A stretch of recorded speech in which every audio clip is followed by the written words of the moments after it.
All right. Good morning, everybody. This is the kind of daily show from the All About Nothing podcast with Barrett Gruber. I am Barrett Gruber. You can follow me on all of social media, across social media at Barrett Gruber.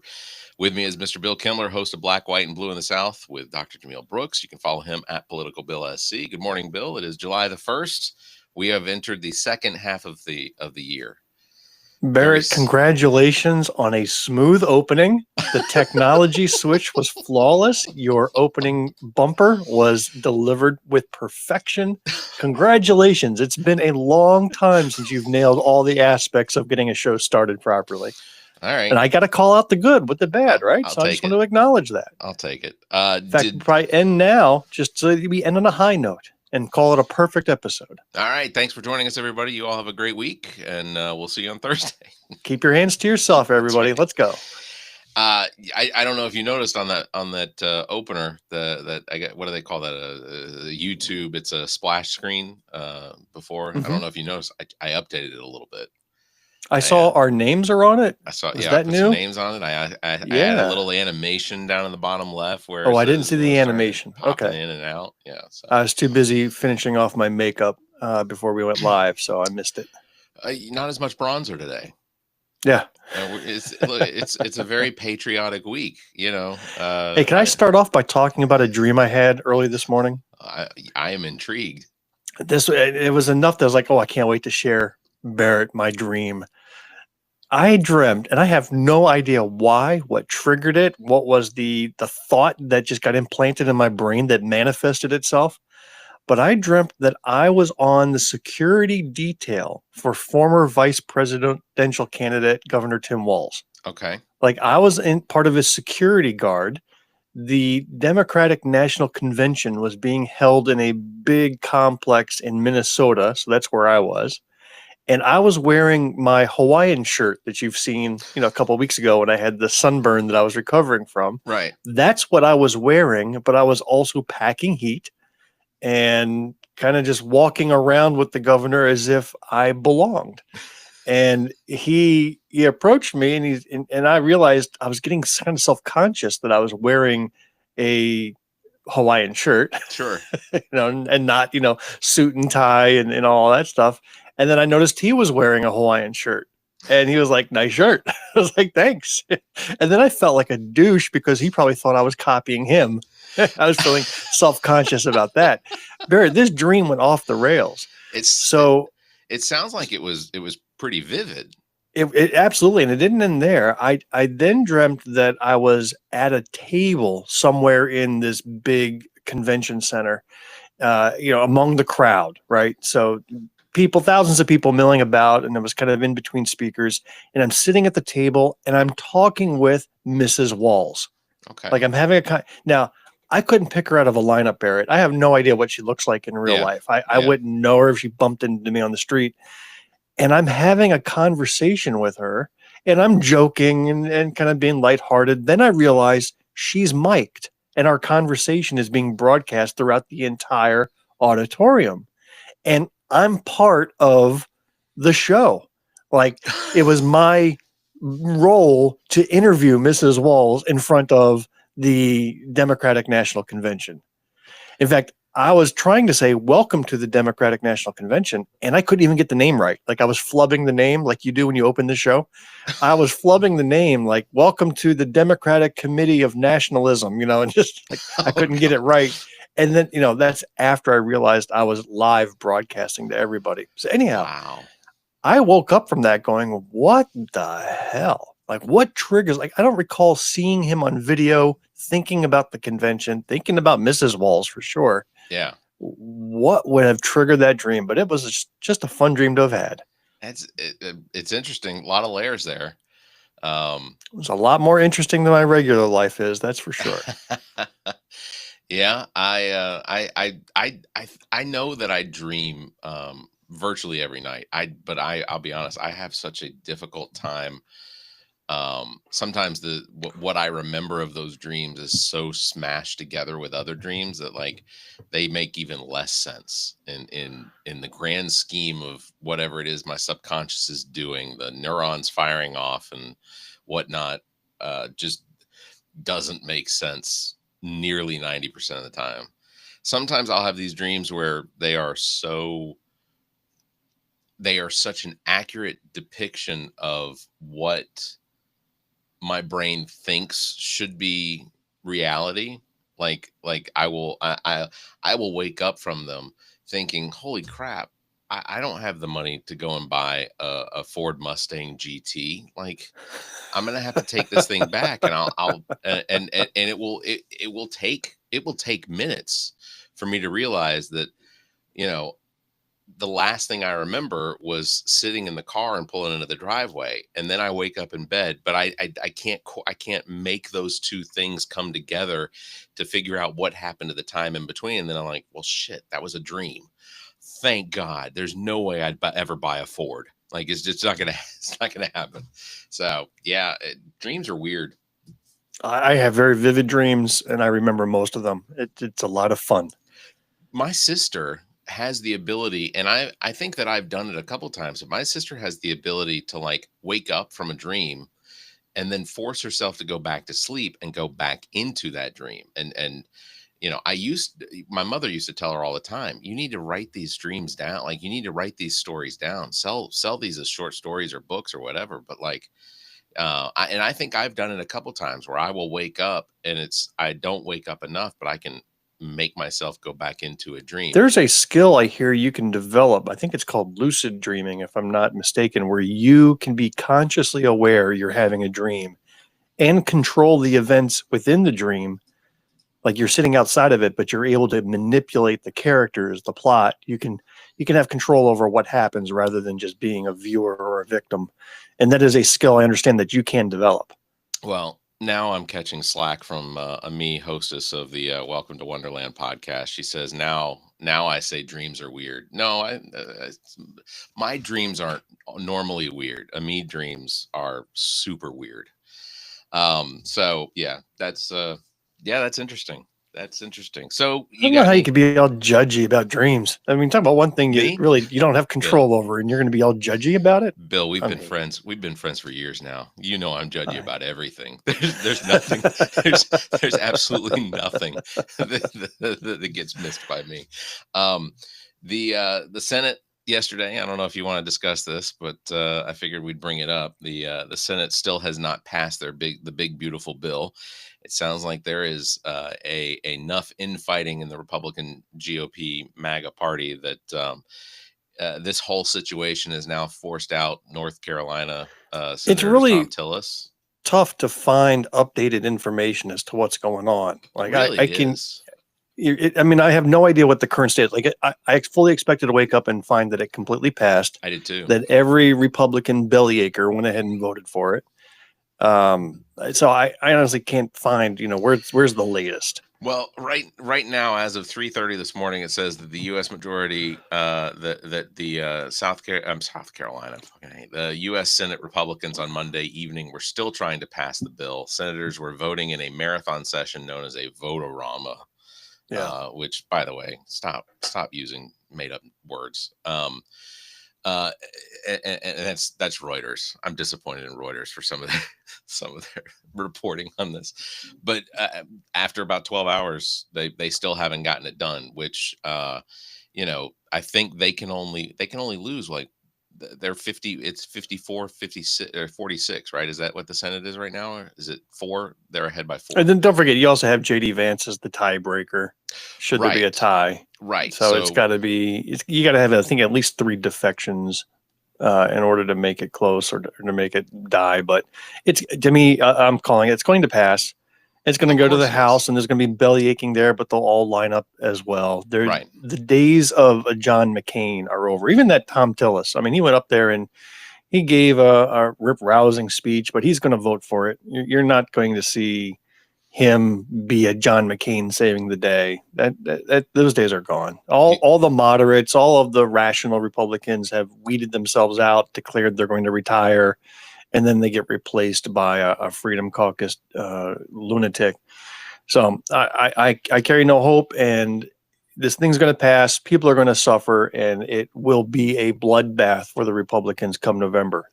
This is how it went in 2017 when they passed that corporate tax break bill. They were out in the lawn cheering with kegs of beer. I don't know if you remember those photos, but they were celebrating on the White House lawn when they passed it. And then in 2018, it was the biggest flip of party control in the House in history. So I can't see anything different happening here. I was thinking about, when I was watching some of the coverage last night on the news, what it takes for, and I get it's a cult. Donald Trump is a cult of personality. That I get that a cult of odious personality. Yeah. You can't just say he's got a charisma about him. It's an odious personality that somehow flies are drawn to.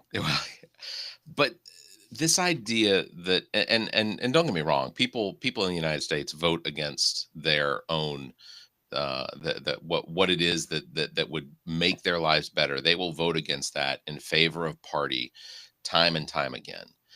But when the obvious stands out so brutally, there is so much reporting, even from some of the state-run media like Fox News and OAN and Newsmax, that this bill is going to pull hundreds of thousands, millions of people off of their Medicaid benefits, because 11 million people predicted to lose their healthcare coverage. And the spin that I've seen from the comments of the faithful is that Medicaid will be protected for those who actually need it. No, so that's the spin. There is a tiny bit of truth to that. If you live in a state that will be able to accommodate, or is already accommodating, such as New York or California, some of the larger blue states that actually have some of the smaller values as far as like the number of people that are on Medicaid. But if you live in a state that can afford to accommodate for what the federal government's not going to be providing, then fine. But all of this Medicaid cost is going to be passed on to the states, and the expectation is that the states will then just pick that up. Is how they think that it's going to be the protected. Intention here is that they feel that there are 11 million people fraudulently getting Medicaid that don't deserve it. So there's a whole belief, despite Doge's biggest failure, where they ended up costing the government more than they ever saved the government. Yep. There's just that pervasive belief that a lot of people don't deserve medical benefits. And that is kind of the Republican philosophy. It's all about who deserves things, not because they're human, not because they're sick, not because we can afford to as a nation. It's a matter of you deserve it. You don't deserve it. I deserve it. And they're just constantly at battle with strangers. Yeah. I can't find the specifics on one of the editorials that I was listening to, an opinion piece that I was listening to yesterday. But there was discussion in this about how that this bill itself is also going to raise premium for people that have employer health insurance.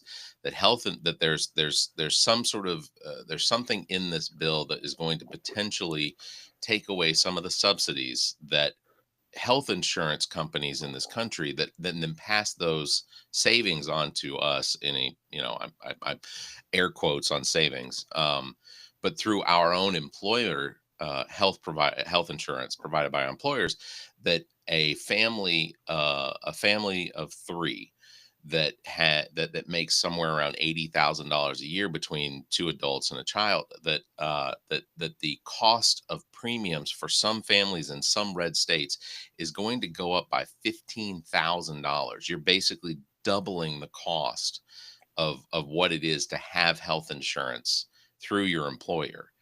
And again, I can't find that information. I can't find where that came from. I can't find it. Maybe you dreamt it.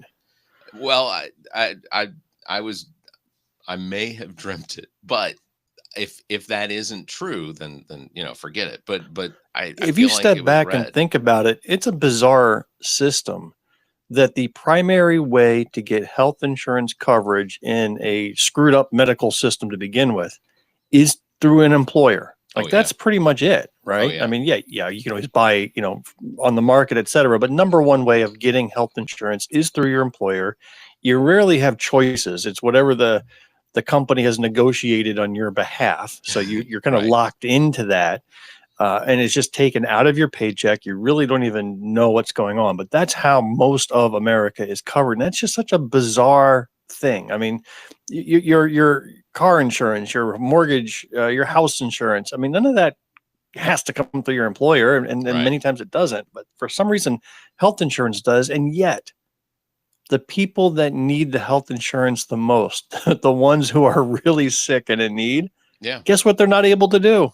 They can't afford it. They can't Go to work, Mm-mm. right? You're No. trying to get them to the workforce, but you know what? You can't work because you have a crippling disease, and now you can't get that same health coverage as a healthy person can get. It is an upside down system that we've just gotten accustomed to, but it makes really no logical sense. Well, and it seems like every year or every few years, the line at which what we accept as being the standard when it comes to insurance, that line keeps getting pushed further and further towards us. Like so imagine working for a company who is you are getting your benefits from.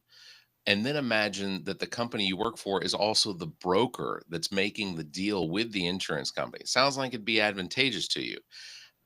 It's not. I worked for a company that brokered its own insurance, and that what So you were part of the system. That's the problem. So yes, you're part of the problem. You should be infiltrating and undermining. take me down. If I will turn state's evidence against those bastards right now.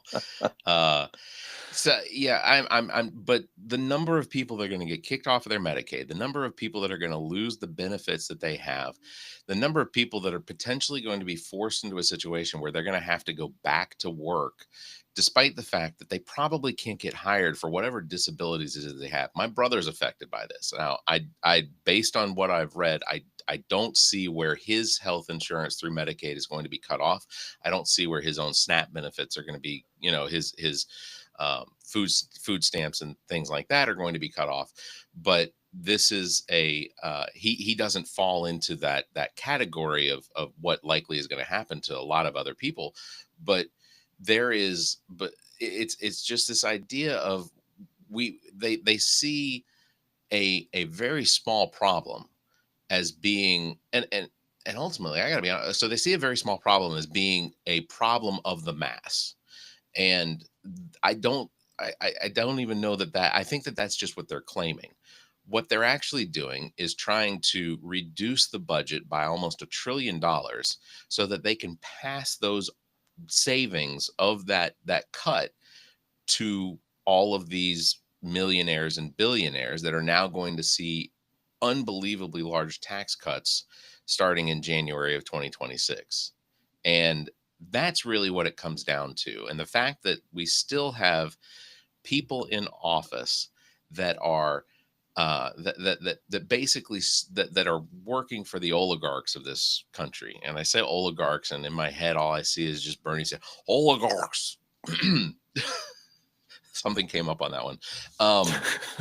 But but that's essentially what we have. We have an entire party that is only working to better the lives of the top 0.1% of people in this country. And the fact that it's going to come to an end. I don't want to call it a revolution in a sense, but I do believe that there is a good possibility that one day people that are on the wrong side of this right now, they're going to flip, and it's all going to come crashing down, and it's going to Marie Antoinette's going to get her head cut off again. That's what's going to happen, and it's going to be ugly. Well, you pronounced Melania rather oddly there. I don't Maria know how you Antoinette. can mispronounce somebody's name so terribly.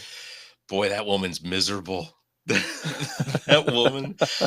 I have in all my life, I don't think I've ever seen anyone who, like, More when this all deserved the misery, to be sure, honest. sure.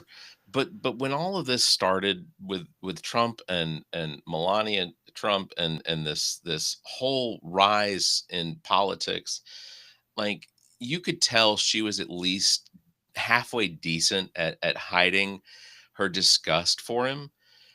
Now it's just blatant. Like, if he doesn't see her do it directly, then I still believe he doesn't think that she hates him as much as she does. But like, if the cameras are on them and she like turns her head, or he turns her head so she's no longer in view, man, her eyes roll back in the you'd think she's gonna pass out. She hates that man, and for good but here's the reason. truth, Barrett. Here's the truth. She is on camera more than our wives on, and don't kid ourselves that our wives aren't doing the exact same thing when we look away from them. I am sure my wife's eyes are rolling as we speak. There's 200 people in TikTok right now. I guarantee you they're all rolling their eyes. Yeah. So I wouldn't read too much into that. That's a special Trump relationship. I'm sure that's happening with all of us. I want to pivot. I want to announce something that I think is interesting if you're local to South Carolina. A few months back on my podcast, Black, White, and Blue in the South, we interviewed two people who were in the air during 9/11 and were diverted to a small town in Canada called Gander. It's a small island. And I think around 50 passenger planes were all diverted to this tiny little island. In fact, there were just about as many people on the ground in the planes as resided in this town. So their population essentially doubled overnight during one of the worst moments in world history. And the story was so amazing that there was actually a musical made about it called Come From Away, a pretty popular musical, award-winning musical. I have just learned, Barrett, where's your breaking news sound effect? I don't know. Dun, right. Dun, dun. Is that what oh my gosh, that sounds like somebody was murdered. There is a production of Come From Away that is opening in Greenville, South Carolina. Oh, that's cool. For a multi-week run starting on September 11th of 2025. Wow. And that's very cool. So we're getting tickets. We're going to go. I encourage everybody to do the same. The music is phenomenal. The story is told from the perspective of the residents of Gander, who are just living their simple island lives.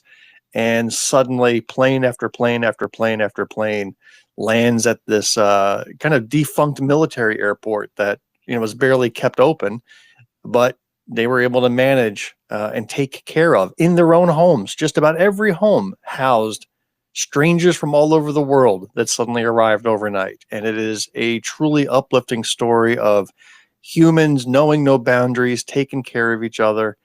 And I can't wait to see it live. I've seen a video of the performance from somewhere else, and it's just phenomenal. That's really cool. I'm not a guy for musicals. I'm not a Tonys type of dude. I'll watch the Oscars, but the Tonys could really care less about. But this musical is phenomenal. I'd like to say that I'm not into musicals, but if something from Hamilton comes up, I will rap right along with Lafayette. So that's or The Lion King or whatever. Like, talking about how anyway, but that's really cool. So did you all record? Was this last weekend? Was this your last recording session this past We recorded weekend? Sunday. We have brought back another return guest to add to the ranks. When you run out of guests, you start to cycle back through the ones you've had on before.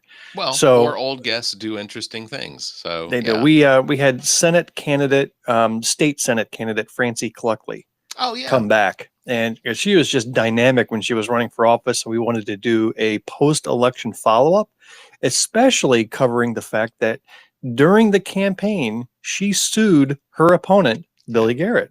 Yeah. And so we dove into that and what that was like and the outcome of that lawsuit. Obviously, she didn't win the election. So, but we went into a deep dive on that, which was interesting and had a lot of fun. Yeah. And this is your last episode for about a month or so. Is that correct? Yeah, we take the month of July off to recuperate, recover, think about if we want to even continue. There's always that chance. Right? That makes me think I'm going to have to come back and do some more begging is essentially what no, we actually have some guests lined up for when we come back in August. Awesome. So we're going to be talking to a U.S. Senate candidate.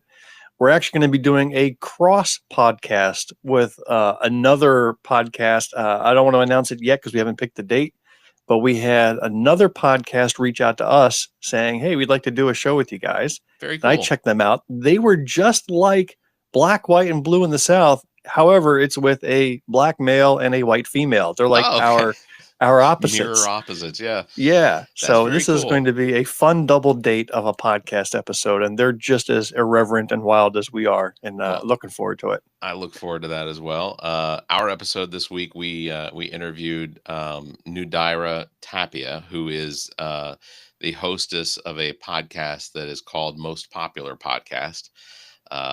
Which ultimately, it certainly wasn't the humble podcast, that's for sure.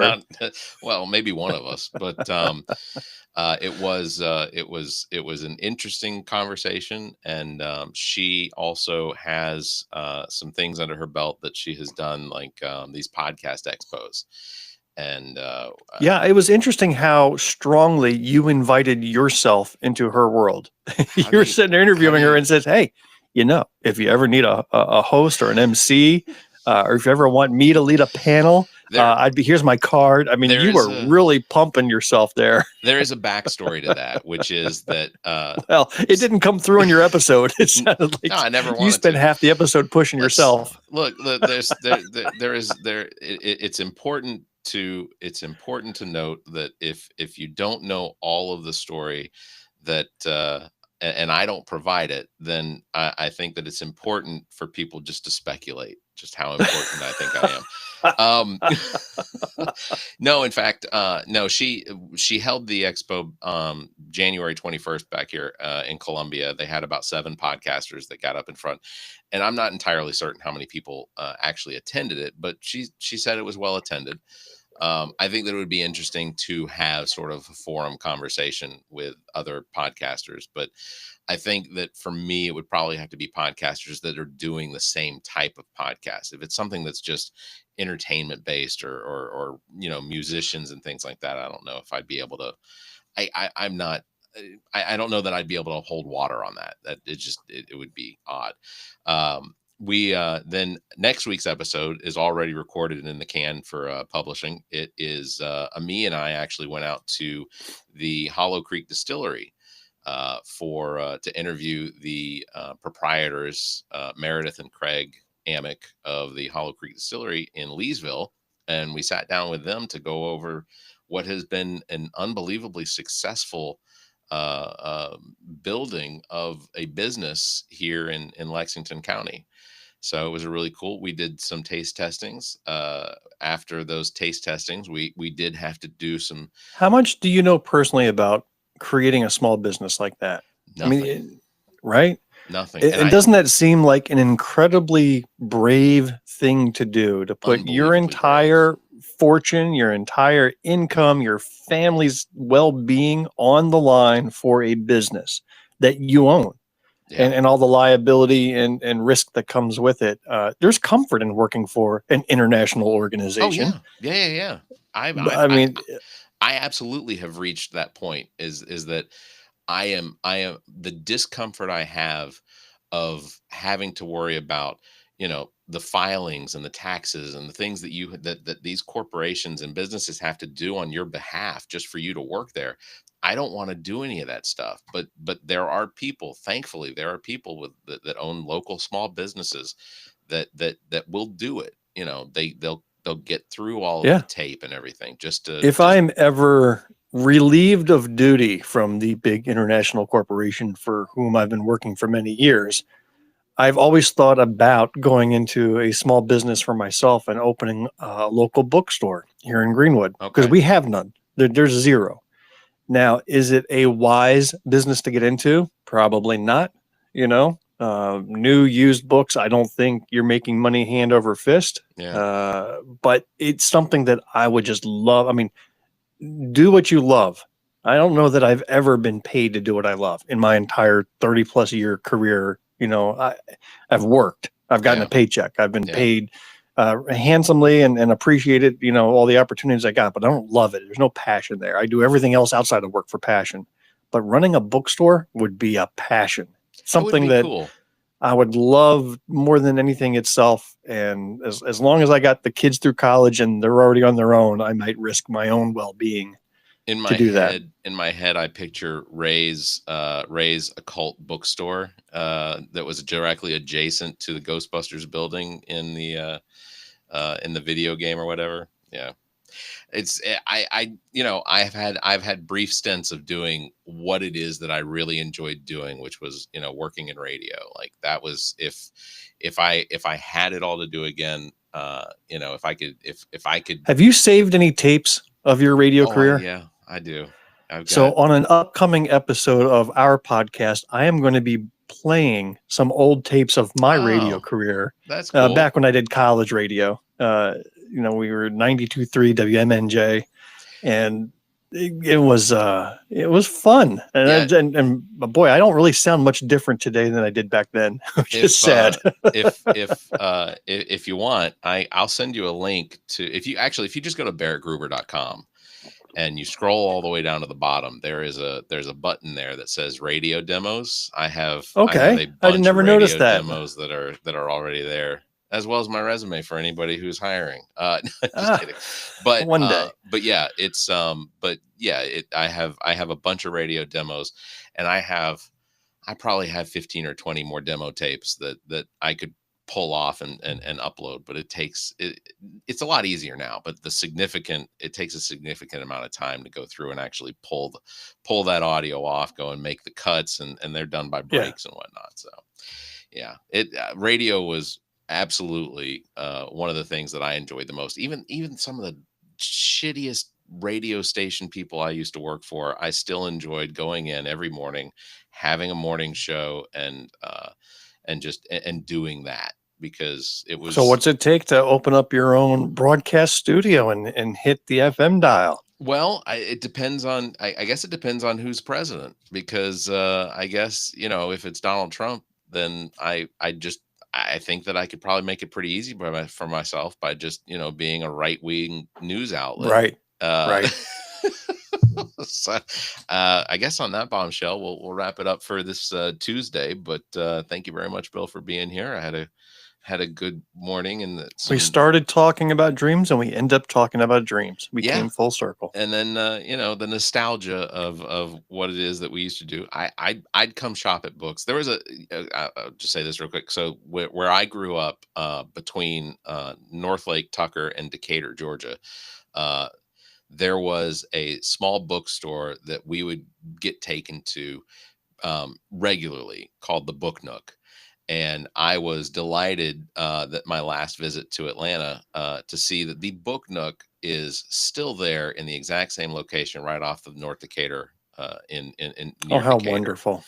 And so they have done well enough to stay open for at least the last 45-6 years, which is fantastic. I may have to look it up and see if they're still open. I mean, I'm sure they are, but I wonder if I can get a hold of them. Maybe I'd have them on the podcast and just tell them my delight of, being able to go in there and get nickel books, like Stephen King books, for like 50 cents.